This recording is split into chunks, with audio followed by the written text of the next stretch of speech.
OMIS 351, Unit 2, Strategic Tools, Frameworks, and Ideas to Make Unit 1 Happen, also referred to as Strategic Frameworks. Let's go over to our participation guide. Consider this question. Lots of distracted drivers on the roads today. That's a business problem, if you will. Let's say hypothetically this company selloutnow.com has invented a technology, and this would not be difficult, to block cell phone usage in a car. So this is kind of a Unit 1 idea. The light bulb goes on, you go through the systems development lifecycle, go through feasibility studies. But Unit 2, a lot of Unit 2 is talked about that simple question that we left hanging out there in Unit 1, does it make sense? That was kind of an informal way. We went through feasibility studies and then we would proceed through the systems development lifecycle. But does it make sense gets extra formality in this unit, Unit 2.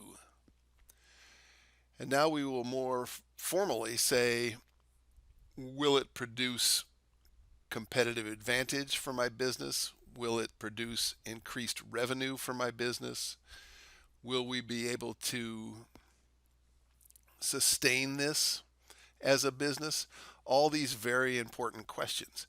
So really in step 1 of the SDLC, the does it make sense question is going to be assisted by 7 lenses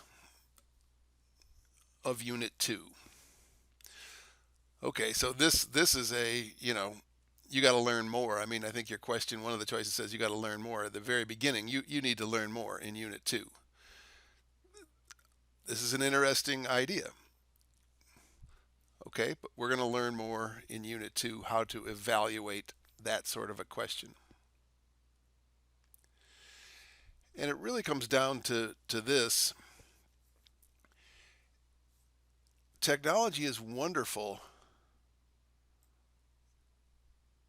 but attaining sustainable competitive advantage is definitely not easy. And technology in particular is easy for our competitors to copy.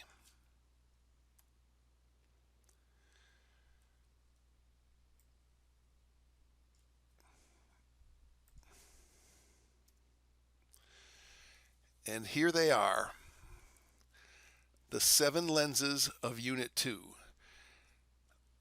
A lens here is like a way to view or look at strategic positioning and business options.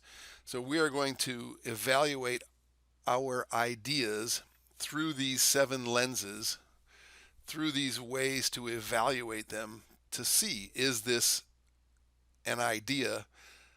Is this a technology match to a business problem that will aid my company? So if you look at this, why is this unit important? Because we need to be able to take these ideas and in a formal way say, this is a good one. We want to proceed through the SDLC. We want to proceed with this technology project. And we're only going to want to proceed if it passes evaluation under these 7 lenses. What are they? You can read them. Value chain analysis. At the very basic level, value chain in the context of this class is the same as supply chain, which means if you're going to run a business, make a product or a service, you need stuff to come in, whether that's physical stuff or information. Every business needs something from suppliers, and then you produce your product or service. The other way to look at it here is suppliers, your business, and then your customers. Technology famously can connect you to your suppliers to your customers and make a tighter value chain, more efficient. But again, we're always looking for effective gains as well. Famously, Walmart said to their suppliers, we are going to let you log in to our inventory management system. We're going to give you usernames and passwords, let you into our inventory management system. Why? Because we don't want to tell you when we need a new order for soap. If you want to be a supplier to Walmart, you are going to need to log into that system, and when we're almost out of soap or toilet paper or Fruit Loops or whatever else Walmart sells, when we are almost out of that, we expect you to send us more because you now have access to our system. That is a value chain play by Walmart. They're making their business more effective. They don't have to send orders and communications to their suppliers. So efficient and effective because they're keeping things as they need. They're keeping their inventory lean. So very good there. Michael Porter is a professor at Harvard. He coined the 5 forces model. He said that every business operates in a competitive environment where 5 forces are trying to basically attack you and erode your business. Those forces are the powers of the buyers. You as a company can reduce that by creating switching costs, which lock customers in. Supplier power. If the suppliers over here in this Walmart example had power, they might have said, no, we're not logging in. We demand that you send us orders because we don't want to change our processes. But of course, in the world of Walmart, the power rests with Walmart. So Walmart has reduced the supplier power in that example. Existing rivals, number 3. That's people in your industry. If we're talking about Walmart, that would be Target and many others. We don't want new entrants. We don't want new companies coming into our marketplace. So we erect barriers to entry. And we don't want substitutes, people doing what we do a different way. In the case of Walmart, that's something like Amazon. They said, we're not going to have these giant stores all over. We're going to let you order online. And that's a competitive threat to Walmart. So this is a good way to evaluate what's going on. Number 3 is the resource-based view of competitive advantage. That says your product or service must be valuable, rare, imperfectly imitable, which means not easy to imitate, and non-substitutable, which means not easy to substitute. So that also protects you. Brand. For my money, brand is the most powerful force in business. If you have a good brand, it is a proxy for quality and trust, and your customers will keep coming back to you. Brand is critical. Scale is your size. It can also mean critical mass. Network effects. The official stated definition is a value of a product or service increases as the number of customers or users increases. And the last one is a legal lens. If somebody has a patent on what they're doing, they are legally protected from being copied. Let's use a quick example here for these 3. Example I like a lot. Facebook. Brand. What does Facebook not want? They don't want me or you or anyone else to start another social media platform that will take business away from them, right? Well, over the years, they've built brand. We know who Facebook is. For the most part, we trust them. We're willing to upload our pictures. We're willing to be users in their platform. Why? Because of the brand. Think of the other side of it. Let's say I started Chuckbook. Who would join Chuckbook? People would think, what the heck is this? Is this a scam? Am I going to get a virus on my computer? Because they don't trust Chuckbook. I do not have brand. Same with scale. If you want to find a high school friend or a long lost person, The reason it's good to go on Facebook is because they have such huge scale, such huge size. They have critical mass. They have billions of users. You are likely to find a person on Facebook.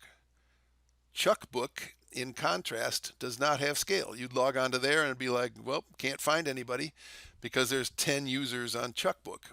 So you say scale makes it so Chuckbook is not a viable business option. And then network effects, that's the same idea. The value of Facebook is increasing as the number of users increases. If there's a billion users, it's valuable for you to be on there because you will find your friends, you will see family members' updates, whatever, because seemingly everyone is on Facebook. Contrast that with the pair of socks I'm wearing right now. They do not have network effects. If everyone in the world buys the same socks as I'm wearing, it will not change the value of the socks to me. So socks, as one of many examples, do not have network effects. Something like Facebook, where you need a user base, they have network effects.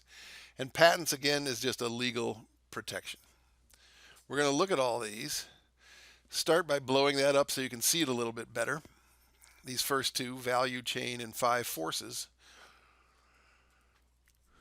And again, we talked about Michael Porter.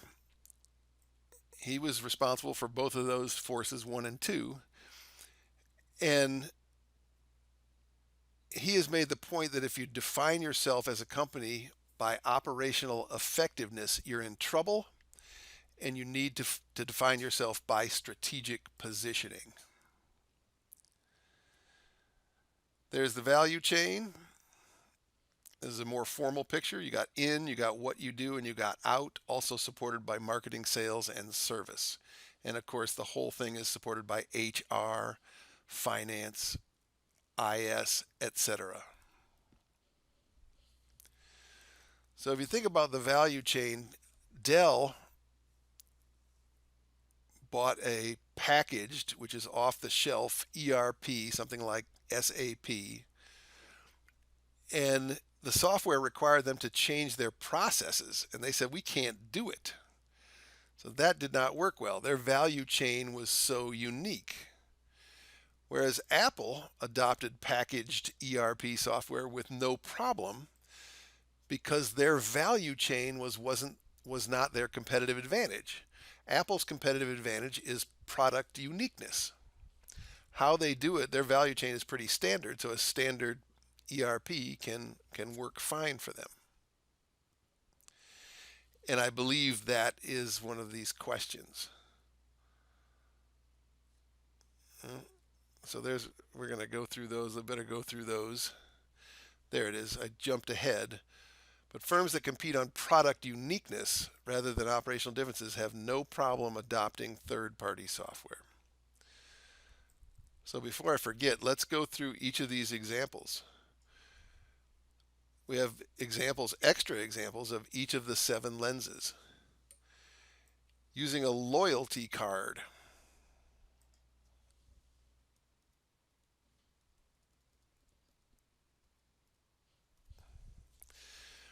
What does a loyalty card do? It locks you in. Not literally, it just makes it more likely that you will shop there again. Buy 4 coffees, get the 5th coffee free. So if I have something like that, I will go out of my way to go to that coffee shop because I know I'm going to get a free one eventually. So they are trying to lock me in with something like a loyalty card. So this would be 5 forces right here. Number 2. Amazon this is a classic play. They say we can get away with this because people are going to shop with us. Why are you going to shop with Amazon? Because of this guy, number 4, brand. At some point, the example I use is that I'll walk into a Walmart and just grab products off the shelf, and I will not even check the price. I am not a rich man, but I do that because the Walmart brand is they have such low prices. So I trust that brand. Now, if I walked up to the cash register and it said your shampoo is $100, I would, of course, freak out and not purchase it. But I am trusting the low price brand of Walmart, and I don't have time to comparison shop on every bottle of shampoo and tube of toothpaste. And so I just trust that I'm going to get a very reasonable price at Walmart. Similarly here, you may just go to Amazon. I'm not every time I buy a book, I'm not going to comparison shop for a half hour. We all have limited time. So this is a brand play, which is doesn't really matter the number, but that's number 4. Using a website site to share inventory with both customers and suppliers. That was the Walmart example. That's number 1. That's a value chain play. Personal audio suing Adam Carolla and others, saying it had rights. Okay, so that they took out a patent. And then Adam Carolla started podcasting, and they were able to recoup some compensation. So that would be patents. Careful on this one. Increasing value of Dr. Downing's research conclusions using student surveys as his class sizes grow. You think about this. What is research? What is academic research? We are supposed to go out and tell the business leaders of tomorrow, I've found something new. Let's say, is Snapchat and Instagram, are they going to overtake Facebook? Is that what's happening in the millennial and young person communities?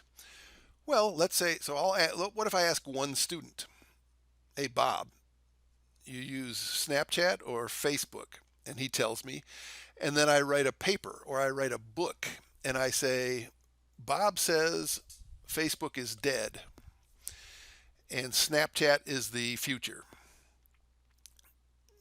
Well, anyone who reads that is going to think, well, hold it. He talked to one student. He talked to one young person, Bob. Contrast that, I have had well over 15,000 students in my career. Think about that value now if I'm going to write a book. 14,323 out of 15,000 students say that Snapchat is the way they would like to communicate with their friends in the future, more so than Facebook. All of a sudden, that has value. Well, that's that concept again of network effects. My research has gotten more valuable if I can survey more students. Okay, so that's a lot of these cross over. There is definitely subjectivity in how these lenses are applied, for sure. Like these two are very related. Google using its massive user base, okay, and they're introducing new offerings and giving them away and crushing competitors. That is a scale. When you see the word massive, I mean they're using their size. They have so much size they can just beat on people. And then MySpace, the last one here, MySpace getting overcome and crushed by Facebook to the point of near irrelevance. That's number 3. If you don't know what MySpace was, they beat Facebook to the market. But what happened was Facebook imitated them. Facebook substituted. Their offerings were not rare and valuable enough. They were too easy to be copied. Facebook did that and crushed MySpace. That's a true story. So we covered that one. And we can do this one in a second. Let's proceed before.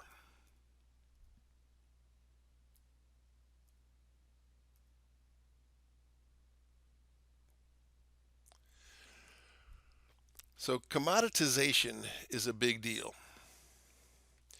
The internet can increase buyer power by increasing price transparency.